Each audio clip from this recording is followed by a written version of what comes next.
You know the struggle of turning website visitors into paying customers. It feels like as soon as they arrive, then they're gone without taking any meaningful action.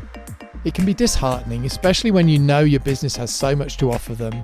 When you're running a small business, capturing leads from your website is crucial for growth. It's not just about getting people to visit your site, it's about converting them into qualified leads and ultimately loyal customers. So how can you improve your website lead capture strategies? Today I'm joined by Georgi Nemtsov. He spent much of his career helping companies to optimize their website and landing pages for conversion, and he shares with us some great tips on how to make sure your web pages actually capture new leads. So join us and we'll show you how to turn your website into a powerful customer acquisition tool. Let's let the journey begin.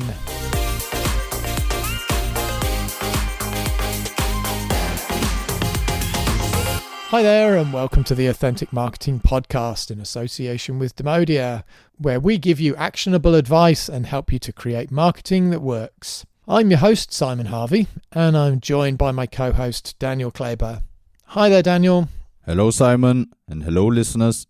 So, Daniel, something that seems to be a pretty hot topic at the moment, at least in marketing circles, is data protection.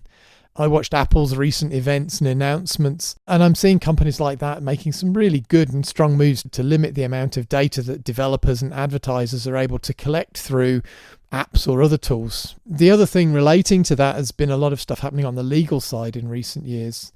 So over here in Europe, we've had GDPR for around 5 years now. And the US has started to introduce their own privacy measures. And in Switzerland here, we've got our own rules coming in September this year. I don't know what you've seen, Daniel, but from my perspective, I do see that people are starting to think a little bit more now about the data that they collect. Yes, you're right. It's happening everywhere. I get asked for my data a lot when browsing through the internet. Almost all websites try to collect data these days, and even if you don't pay money for the information you receive, you still pay by giving you data. Nothing is free anymore these days. You may say that nothing's free, but I completely understand, though, as marketers, we need to capture data. Sometimes I don't mind actually providing my data as long as it's a reputable company and that maybe I know I'm getting something worthwhile back in return. Yes, I agree. If I get valuable information in return for my data, I'm also happy to give it away. But I only do give my data if I get the feeling that it is going to be worth it. That is only the case if the website that wants my data communicates clearly what I'm going to get from it. You're right. The ultimate goal of a website, as we've talked about in previous episodes, is to attract people and turn them into paying customers. And in order to do this, they need to be clear, as we've said many times before. So that's particularly true, I think, when it comes to asking for personal data. And there's a couple of things that personally I look out for all the time. Firstly, I'd say I always check for a privacy policy. So something at the bottom of the site that clearly tells me what they're going to do with my data and how they're going to use my data. And the second thing that I look for is some text on the page that explains what I'm going to get in return. I, for one, probably like yourself, hate being conned when I fill in a form and give all my data out, and then I just get back some generic, bland paper in return. That sort of thing really annoys me. And that's, I guess, what we're talking about in today's episode. So we're going to talk about how to create landing pages and forms that give people the comfort they need to get them to fill in the forms. So I'm going to be talking later in this episode to Georgi Nemtsov, and he's going to teach us a little bit about some of his best practices. But before that, I think there's already a few things that are worth calling out, Daniel. Yeah, I'm looking forward to hearing from him. I don't know what your main points were, but to me there are probably 4 things that I consider are key when I'm browsing websites. Yeah, what are those? The first is to look for sites that are well optimized. By that, I'm talking about page loading speed and usability. If I can't get to a point where I can fill in my information quickly, then I'm gone. Yeah, you're absolutely right. I hate it when I want to look up something and have to wait for minutes before the page even loads, or, you click on a button and find that your form doesn't submit, something like that. I would say my second point relates to CTAs that sites use. And by that, you mean calls to action, so the text they put in the banners or use for the links on pages, is that right? Yes, exactly. For me, that text needs to clearly explain what I'm going to get from the site, and also somewhere on the landing page, they need to explain what's going to happen after I submit the form. I hate filling in forms thinking that I'm going to get something like a recorded demo, only to find they sent me an email asking when I'm available for a call. Yeah, that really annoys the hell out of me too. Sites need to be open about the process as well. it actually removes a lot of friction from the process if, as a visitor, you know what to expect in return for your data. That is true. And the last thing I was going to say was about the length of forms. I don't know about you, but I never fill in forms that are more than about 4 to 5 fields. Yeah, I think I'm exactly the same as that, unless it's something like a tax form or a passport application, maybe. I never understand, to be honest, why some companies require so much information. What do they need it for? In reality, these days, with integrated CRMs, in most cases, all you need is an email address, and you can find out just about everything else you need about the person. So certainly enough to market or to sell to them. There's something else that I think is worth calling out here called progressive profiling or progressive forms, and they can be a really effective way of collecting small bits of information in chunks. In these cases, you don't have to ask for everything in one go. You can ask for it in bits each time a visitor interacts with your site. If you're using a CRM system like HubSpot or Salesforce, the data that is gathered will be turned into lead profiles automatically.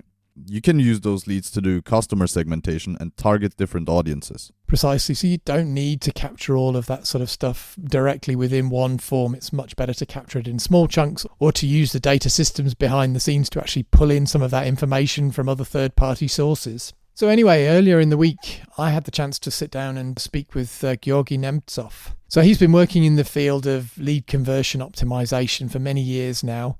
And he explained to me how he goes about solving the problem of landing pages and forms that just don't convert and don't get leads. So I think you're going to learn a lot today from this conversation. And here's my interview with Georgy Nemtsov.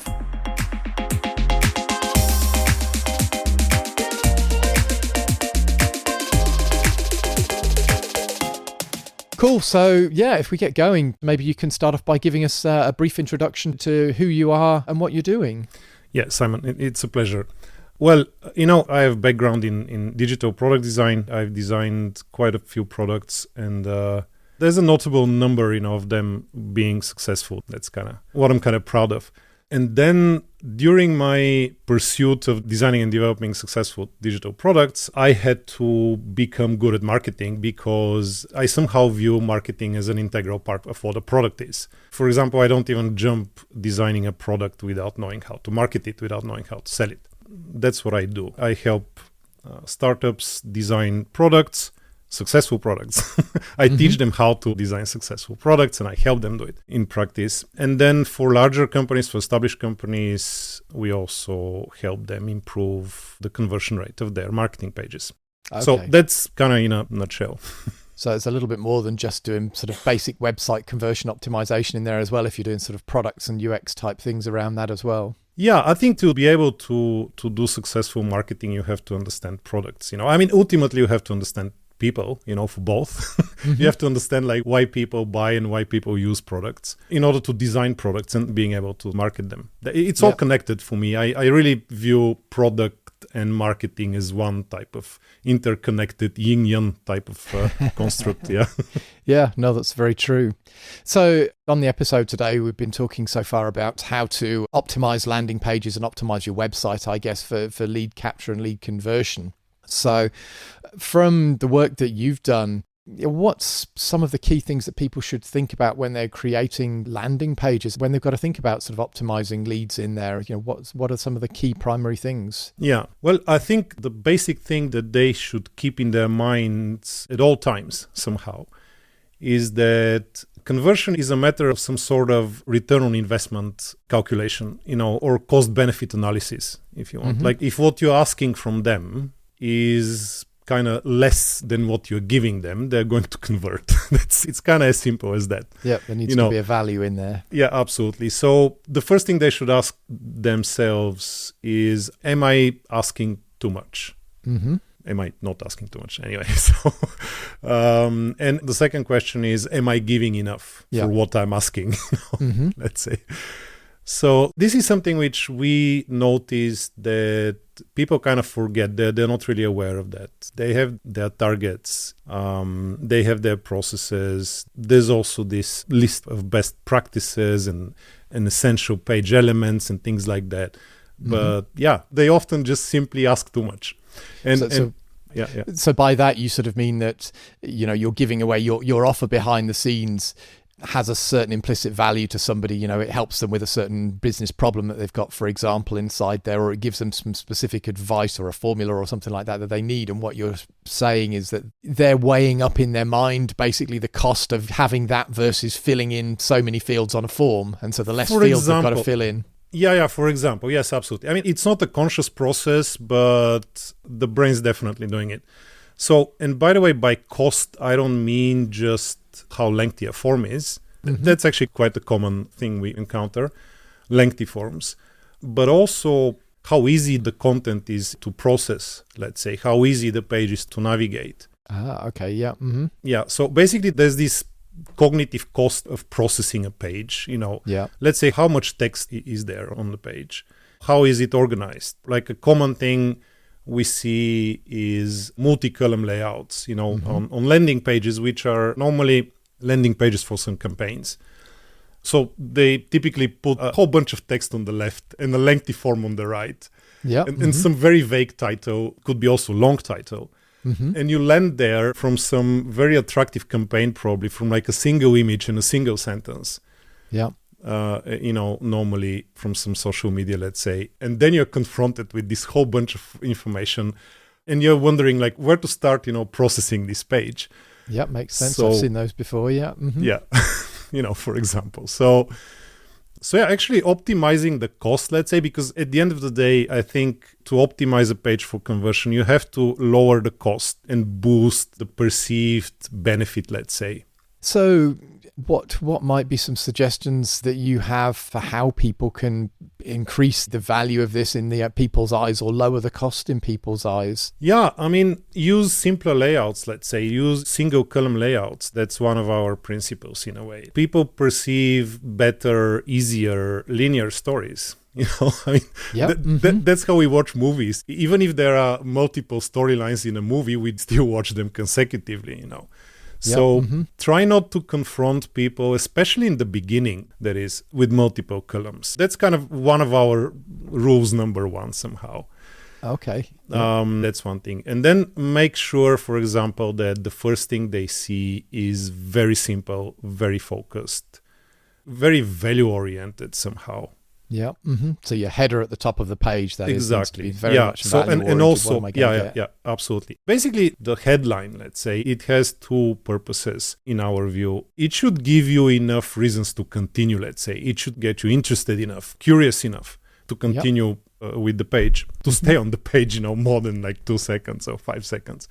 Yep. I mean, that with time on page, chance of conversion increases dramatically. So this is one of the purposes, and the other purpose is it actually a different purpose, so it's kind of the same thing but said in a different way. It should provide a very smooth transition, to the page. It should not be overwhelming, it should be really easy to digest, easy to read. So I remember one of the most effective headlines I've encountered was on the website of Unagi or Unagi Scooters. I don't remember. It's an American brand. I mean, I don't know how it's pronounced, but let's say unagiscooters.com. They changed it, by the way, but before, the first thing you would read was freedom of movement. Oh, this reminds me of another property of a good headline. Actually, the headline is your main marketing claim, let's say. And it needs to be a bold claim. Yeah. Because at the end of the day, I mean, let's say the conversion process starts with someone being interested enough to continue reading, exploring, browsing the page. And then it ends with them being confident enough to buy. And basically, if you speak with confidence about your product from the very beginning, your chances dramatically increase.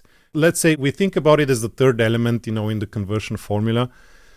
And so the first is cost, the second is benefit, and the third is related to a perceived probability of, like, let's say, how credible the marketing claims are, how likely it is that you're going to get what the page promises you. Yeah. And so if you speak with pride and confidence about your product, that's what you're projecting. Yeah, you're projecting this confidence onto the users. So short, bold, confident titles. when you're talking about sort of copy inside the page, I mean, how much copy would be sort of good to have? I mean, you mentioned short titles inside there. I mean, should it be just short bullet points inside there and a few short paragraphs, or do you have any sort of typical things that you've seen work better than others? Yeah, I mean, think of it like this, and that's what we try to explain to our clients, that in the beginning they have a very low attention credit, Mm-hmm. So start short, simple, and to the point. To the point meaning value for the benefit for the customers. And then throughout the page, you can slowly but surely, become more, what's the word, exuberant? I don't know, I'm not sure. Yep. You can kind of lavish them with text. Because the thing is, if they do stay long enough, the chances are they're researching you. Yeah. How much is too much with some of these? I mean, I've seen some landing pages where literally it's not much more than just one paragraph saying, here's a couple of bullet points, fill in the form to download, let's just call it this report or something. Whereas, as you say, I've seen others where you have a much longer sort of set of content inside the page in there. Again, do you have recommendations or things that you've seen one work better than the other there? Yeah, sure. I think the more content, the better, but it depends how it is distributed throughout the page. If you want to make some point in detail, just push it further down the page, because there's a very, very low attention credit. So they really need to be interested first. They need to see that, okay, this is what this thing sells me, and that's why it's good for me, or that's why I'm interested in it. We always give this example. It's Speechelo.com. We are not affiliated, by the way, with them. We probably should, because we give them as an example way too often. But so I think what they are selling is a text-to-speech, AI speech tool. Okay, yeah. Mm-hmm. We use them to preview our scripts for marketing videos, for example. So before recording it with a voiceover artist, we just type in our text and we edit it together with the animation or whatever the video is. We just preview it like this. And their page is absolutely amazing. They're doing something really well. And another principle which we push to our customers, and this is show the product in action as soon as you can. Basically, the hero section, the hero image, should ideally be a video. Like, for example, Sonos, they're doing this also relatively well, Sonos.com. The first thing you see on the page is their products being used by people. Preferably people like you, but this is a physical product. It's easier to put some models on set. But if it's a digital product, just show the product in action, and especially the output of the product. Yep. Mm-hmm. Like what end product kind of you end up with. And that's what these guys, Speechelo, are doing. The first thing you see on the page is a video that is showcasing their own product. I mean, the video itself, the voiceover of the video is made by their software. Oh, okay. So basically, you're experiencing the end result of their product. Which is actually exactly what you want to do. Yeah, which is exactly what you want to do. Mm-hmm. Yeah, exactly. Yeah. And it's amazing like how simple this is. And we have only a few examples from the thousands of pages that we've seen. So I guess there are many reasons for that, but that's what you should aim to do. Yeah. Okay. So you mentioned earlier, one of the common things that we see on landing pages is a bit of text. I mean, particularly, let me think of a webinar registration page or something like that. So you commonly see a piece of text down one side and a form down the other side. So your suggestion, I think quite sensibly, is to sort of move it in line. We talk a lot about story in terms of what we do, very much into all of that sort of idea and, follow the ideas of what authors and Hollywood creators do basically when they tell a story. And, we're trying to do the same in a landing page. Exactly. Yeah. So within the page, again, just from experience, how far down should you put the form? I'm presuming we're going to put it, in line now somewhere with the text in here. How far down the page should that go? Should that be sort of fairly near the top because people don't scroll? We often hear this thing about, keep things above the fold, basically, which I think is why people want to move it to the side. Is that something that's still true? Is that an old paradigm or? Yeah, I mean, it is old. Just the term above the fold or below the fold, it just sounds so print media times somehow. But I think the problem is that it's not really understood. Just people take it like a best practice, like shove everything above the fold. No, I'm sorry. People don't scroll because you don't give them enough reasons to scroll. You don't grab their attention. You don't keep their attention. So why should they scroll? Basically, there's nothing compelling in what they see when they land on the page. Like that's the reason why they don't scroll, and not because something is below the fold. If your compelling content is below the fold, well, push it above the fold, and then see what the effect is going to be. So that's what I would say. Like, if you really have some content which impresses, which creates interest, put it above the fold. If it's really effective enough, if it's good enough, they're going to scroll down to the form. Yeah. Or, like, for example, the Speechless page is a perfect example. You don't see a form there. Basically, what they're doing is they're creating such a strong desire for you to buy the product that you're going to look for the form yourself. Yeah. That's the thing. Or the CTA or the buy now button, or whatever the conversion event is. I mean, that's generally the best thing you can do. If you don't know how to do it, well, then you speak with people like us. That have done that before, exactly. Yeah. Again, on the form side, do you see any difference in the conversion, whether or not on the landing page you put the form inline, so physically it appears in the flow of the page, or again, another thing that I'm seeing more and more often now is these sort of pop-up forms, basically. So you click on a call to action and then it will, take over the page with the form in there. Is there anything that works better one way or the other there? Yeah, well, I would say it doesn't really matter how do you access the form. It really doesn't matter. As long as they are ready when the form appears. If they're baked, yeah, sure, get them out of the oven. So that's why, for example, I think confronting them with a form way too early is not a good idea.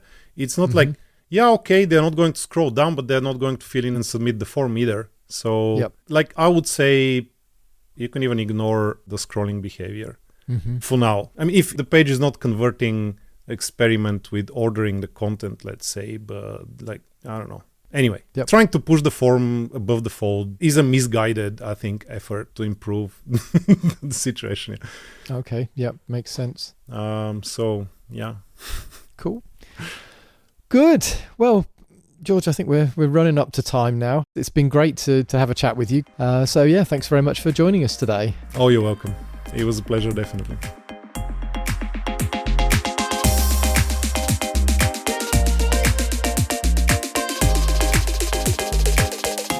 I think you'll agree that was a great conversation there with George.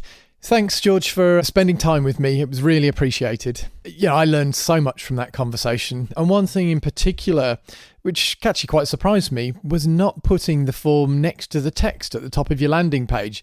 I think that's very different from the sort of traditional advice that we see where, we want everything above the fold.